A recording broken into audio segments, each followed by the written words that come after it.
this is Tony Kent, and this is another very different episode of Tony Kent Writes and Cross-Examines. The reason it's a very different episode is we couldn't get the computer to work, and so we've got a completely different screen for you today, a completely different way of going about it. And there is an irony to this, and the irony is that the person that I couldn't actually get a connection to is somebody who has to make those connections every day for a living. Because today we are speaking to Phil Williams from formerly Radio 5 Live, now most nights it seems Radio 2, and much more importantly for the purposes today, from the brand new podcast Bestsellers, which Phil has launched. I think he's launching, in fact, this week on Thursday with NATALIE JAMIESON. Phil, how are you doing? How are you, mate? I'm so sorry about the technicals. I feel that it's my fault, not yours. Well, it's someone's fault, but this has worked for everyone else, Mr. Broadcaster. Am I right? Is it right to say Bestsellers is launched this Thursday? Yeah, so basically listen, I'm totally new to this world, by the way, so I'm just kind of sucking and seeing, but the perceived wisdom is to do a trailer first. So the trailer's up and already there on Apple Podcasts. Yes. And Spotify as well, and a couple of the American sites like iHeartRadio. So the trailer's out there, and then what we're doing this week to gain some kind of appetite for you is we're dropping not one, but two, but three episodes on Thursday. Right. So episode 1 is Michael Connolly, episode 2 is Linda LaPlante, and episode 3 is David Nichols. And then that's a serious way to start, isn't it? Yeah, I hope so. Yeah, I hope so. We're really proud of it. I mean, to be honest with you, Tony, at the beginning of its conception a year ago, it's been a year this making, and if I'd have had one of those names on the list of 10 episodes that we said we'd do, I'd be really pleased. Now we've got 3 of them, and we're doing 20 in season 1. It's gone nuts. That's incredible. And that's how did it come about that you were doing this with NATALIE? Oh, yeah, that's a good question. So NATALIE used to do a feature on my old 5 Live show called Back Row, which was a look at all the arts and entertainment news of the week. And I worked with her at Radio 1 as well, and we both did the Showbiz Beat there. And I just think she's a brilliant broadcaster. She's got a real knack of making complex material come across really simply and it being really understandable and accessible. And it's really hard to pull that off. And she knows the story, and she loves her writing. And at first, when I phoned her up to see if she wanted to do it, the original idea was just to do like NATALIE's bit. Do you know what I mean? There'd be a section and we'd hand it over. And then I thought, what am I doing? Why am I wasting this woman's talent on a bit when she should be doing all of it with me? Yeah. And she's also, I don't know if you know this, Tony, but she's signed to a literary agent. I did. I was about to ask you about that. Yeah, she's signed to the same agent as Lee Child. And she is going through a series of edits at the moment, which I'm sure you know just how painstaking those can be. Yeah, they're always fun. At some point, then she'll hope to release her debut to market. So I think that also helps when we're talking to writers because she's gone through that process and she understands more about it than I do because I haven't gone. I've done some writing, as you know, but I haven't gone through the actual process yet. So, she's bringing so much to the party, which is, and I'm thrilled. And actually, it changes the tone of it when you have her perspective and her choice of books alongside mine because we like slightly different stuff. Yeah. No, I mean, she's obviously very talented, and Lee Child's agent. I didn't know that part. I knew she had an agent. I knew that she was very, very much at the point where she's about to be published, but I didn't know she had that agent. I'm now quite jealous. So the first episode is Michael Connolly. Yeah.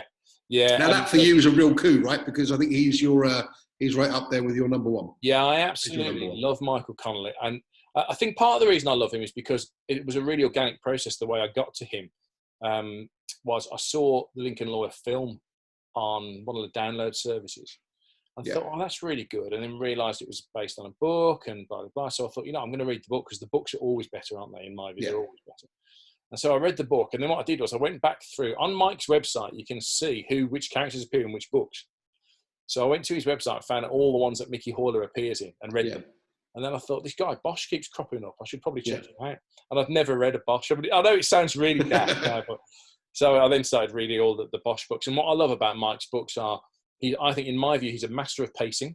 Mm. So he starts you off and he gets you intrigued. You go, really? Well, who's that then? Well, what have they got to do with that? Yeah. And then he gives you a load of story. And then, this latest one, Fair Warning, which brings Jack McAvoy back, the journalist who Mike says is closest to him as an individual. The last 100 pages, your heart's thumping through your chest. And so that's you know, and then when I finished at 5, the producers, unbeknownst to me, called him and asked him if he'd come on to say cheerio, and he did. And he was out of promo, and I just thought that's a mark of a man as well, do you know? Yeah. And so, yeah, I was really thrilled when we went to the publisher and said, look, is there any chance? And the message came back, yeah, he'll do it. We had to do it at 9 o'clock in the evening because he's in LA. But I don't care. I'll do it at midnight for Michael Connolly, you know? Well, in fairness, you're used to that, though, aren't you? I am used to the late nights. Yeah, I'm much better later on than I am earlier on. Yeah, don't let the commissioning editors hear that, because breakfast obviously the big gig, you know. But Christ, 4:30 in the morning to get up. I'd rather go to bed at that time than get up at that time. Well, you were Radio 5 Live for how long on the nighttime show? Oh, wow. The nighttime show, I started in 2013, so that was 7 years. And then before that, I did Weekend Breakfast with Rachel Burden and Eleanor Oldroyd and Anna Foster. I did that from 2000, so 5 years of that. Yeah. Of, you know, no life at the weekend. It's a long time to be up late at night and to have no weekends, isn't it? You know, I remember my now wife, then girlfriend, would come up. I wasn't even living with me, so she'd come to see me from Bristol. And by 7 o'clock on a Saturday night, I'm saying to her, I've got to go to bed now. She's like, but X Factor hasn't even come on yet, and you're going to bed. It's a good reason to go to bed, though, isn't it? I know it hasn't. That's why I'm going. For me, I'm not through to the next round. I'm sorry. So, I mean, you were a big champion for very, very many years with your Radio 5 Live late night show. At least I didn't ever catch the weekend. No, we didn't do many books on the weekend show. Was much more of a junction news program. Yeah. So yeah, but on the nighttime show, you had a lot of authors on, didn't you? Yeah, a lot. Yeah. So one of the things I prided myself on was not just trying to land big established names, but trying to break a few books as well. So I think I'm fairly right in saying you did your first broadcast interview with me, didn't you? My first ever interview. Really? Well, my first ever professional interview. My first ever interview was in the back of a van with Angela Clark at Harrogate. But my first proper interview, first time I was on the radio, first time of anything like that was with you. Yeah, when you said back of a van, then I thought, oh, right, he does research. He literally interviewed 4 blaggers just before they did a bank. I interviewed them shortly afterwards after they were arrested. Yeah, that was for the other job.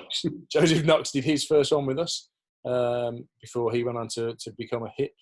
Paula Hawkins did her first broadcast interview with me, so we got on a train.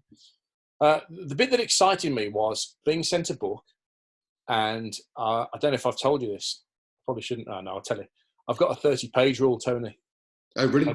I do 30 pages, and if it's not got me, it's gone, and I'm on to the next one. And I never used to have that rule, but I interviewed Nick Hornby on the radio. Yeah.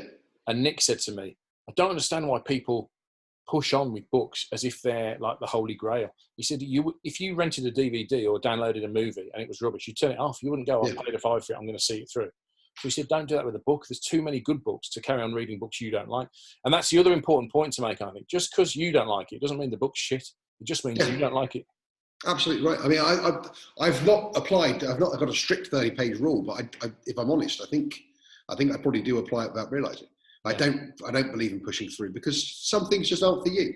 No. I look at. I often talk about the classics. I always talk about the winner being the book that made me want to write. And before that, I read the classics, and because I was at school and they told us we had to. And to this day, I totally appreciate them. I completely appreciate what they are, but I don't enjoy them.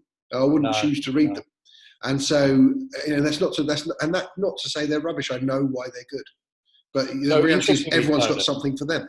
English A-level, English GCSE, I loved. English A-level put me off reading fiction for the best part of 15 years.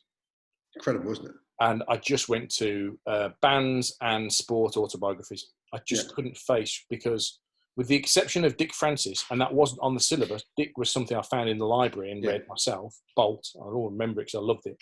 With the exception of that, I hated all the books that were on the syllabus, and I just thought, well, this is rubbish, why bother with this? Yeah. And I mean, I think it's changed now, and I think the books are a lot more modern on the English syllabus. I did my A-levels 1990 to 1992. It's a long time now. But then when we come to go to Mexico on holiday in 2013, and someone said to me, you should take a good book. And I said, yeah, I would like a good book, but I don't know any. And they said, well, you want to read this Gone Girl by Gillian Flynn? They said, it flips halfway through, you'll love it. And I did, I devoured it. So then I went on to the iBook store, because I thought, well, that can't be the only book like it. Do you know what I mean? There must be other books like that. And that was when I discovered this wealth of authors, yourself included now, that are just, writing cracking page-turning thrillers. And part of the thing I want to do with Bestsellers podcast, which you can subscribe to now, by the way, is I want to shout about this wealth of work. Natalie's really big on this, and I'm big on this. Natalie's perceived, and she's correct, I think, there's a snobbery in books. There's a real snobbery in the book world. And if you're writing lovely literary fiction, darling, then you're well respected. But if you're selling lots of copies and getting your royalties in, but they're dismissed as, for men, you tend to get dismissed as trashy, pulpy thrillers. Yeah. And for women, they get dismissed as chicklit, which I think is derogatory. I've interviewed Sophie Kinsella, and we've spoken about it, and she hates that tag. I'm a man, and I love Sophie's books. Yeah. And I don't read anything in them that suggests they should be pointing towards women at all. No, I don't get it. I don't get why people sort of feel that this is for women, this is for men. No. And you have the same problem. It goes beyond that. A lot of men won't read women, and a lot of women won't read men. And anything that can sort of broaden their horizons, such as a podcast, that can broaden people's horizons and make them read things they wouldn't otherwise read, it's got to be welcome, isn't it? Yeah, so one of the things that we do, which I used to do on the radio show, is we get, as you know, because Tony's done an episode for us, so Tony will be dropping in June, and we get the writer to read just a short 3 parts, because most writers don't do their own audio books now, and they get actors involved, and I think it's really nice just to hear it in the writer's voice. And when we got Linda LaPlante to do it, she does all the voices. Because, it's astonishing. Just a little side story. Linda had cataracts when she was writing Buried, which is her new book. So she couldn't write. She couldn't sit at her computer and type. So she had a PA and she dictated it. And she's basically acting out all the scenes. And then she says to the PA, now read that back to me. And the PA's reading it back and she went, no, that line's not right. Stop there. I need to change that. And just a remarkable way to write a book. It's incredible, isn't it? I can't imagine that. I actually literally just can't imagine trying to do that. Because I think you'd go mad. I think you would go mad. I think you'd go insane. You're pacing up and down and dictating to your wife and doing all your characters' voices. Yeah, you've met my wife. Can you imagine her letting me dictate to her? I think she does well just to live with you, Tony. Well, I'm not sure she'd say that was doing well. Right, I'm looking at the clock we've got. We've got about 3.5 minutes left, so I want to just hit the podcast a little bit more if we can, because obviously it's a fantastic little enterprise. It's a great thing to have got into, especially for someone who until 2013 wasn't reading at all, and now you're pushing what will hopefully be the biggest sort of must-listen podcast out there for books. That's the ambition. I really hope that does come off, because that would be the ambition. So what do you want to know? Each episode is about 45 minutes to an hour. Where do we find it? Say again? Where do we find it? And a lot of people don't know how to find podcasts. So I know. It's really interesting. I've had this battle with my parents who've now subscribed. But the easiest way to do is, if you're an Apple user, is just to go onto Apple and search it. Search Bestsellers, plural, Bestsellers podcast, and it will come up. There's a pink graphic of me and Natalie on it. That's how you know you've got the right one. And just that graphic will be on YouTube as well, don't worry. Okay, great. There you go. So just hit subscribe. That's the easiest way of doing it. Yeah. I know another mate of mine said to me, I don't touch Apple, I'm a Spotify guy. But we're on Spotify as well. So we're on the 2 main places where you can find podcasts. So people go to Apple Podcasts or to Spotify. That's how they'll find you. Search it and find it and subscribe. Yeah. And it's a 45-minute episode. 2 an hour. Yeah, depending on. We don't like to restrict the edit. Yeah. So if the conversation's good and it doesn't feel long to us as we're editing, we'll let it play long. Yeah. But nothing's over an hour, because I think then at that point, you've exceeded. At that point, everyone gets boring. Yeah. And also, you've got to think about how are you going to listen to it. Yeah. If you're nipping to the shops, or if you're nipping to work, if you're commuting, maybe it gets you there and back, but you don't want to go there and back 3 times. You have to listen to one episode. So at each episode, they read from the book, we chat about it, and at the very end, and this is a key bit, we ask each writer for a couple of recommendations of other books. So that what we're going to do is build a website to sit alongside it, and the website can be your go-to for when you need a book. You've got a raft of amazing A-list writers recommending other writers. Yeah. It sounds absolutely amazing. Obviously, as you said, I've been on there, so we've spoken about this before. It does sound amazing. It is amazing. It's a great thing to have done. I really enjoyed it. And I mean, the reality is there's nothing else like that out there. There really isn't anything else like it out there. And to have passionate people trying to sell their passion to you, and done with proper production values, unlike the way we've had to do this today, done with proper production values and expertise. It's fantastic. It's brilliant. So we've got Lara Prescott coming up. We've got Lauren Wilkinson, American Spy, which was an Obama pick last year. Lara Prescott, Secrets We Kept, all about the true story of how Dr. Zhivago was written. Anthony Horowitz is going to do it. Hopefully Jojo Moyes will do it in July. I'm trying to think who we've missed. Ollie Ollerton from SAS has done one. So we're doing non-fiction as well. Yep. We've got a cookery episode coming up in season 1, and we'll have a music episode, but I can't disclose that guest yet. But it's a touring musician who you'll know. I can't wait to hear that one. I think we're literally just about to run out of time, so I'm going to say, Phil, thank you very much. It is very weird me asking the questions, but we've managed to get through it. I've really Thanks enjoyed very it. much. Thank you, Cheers. Thank you. Bye.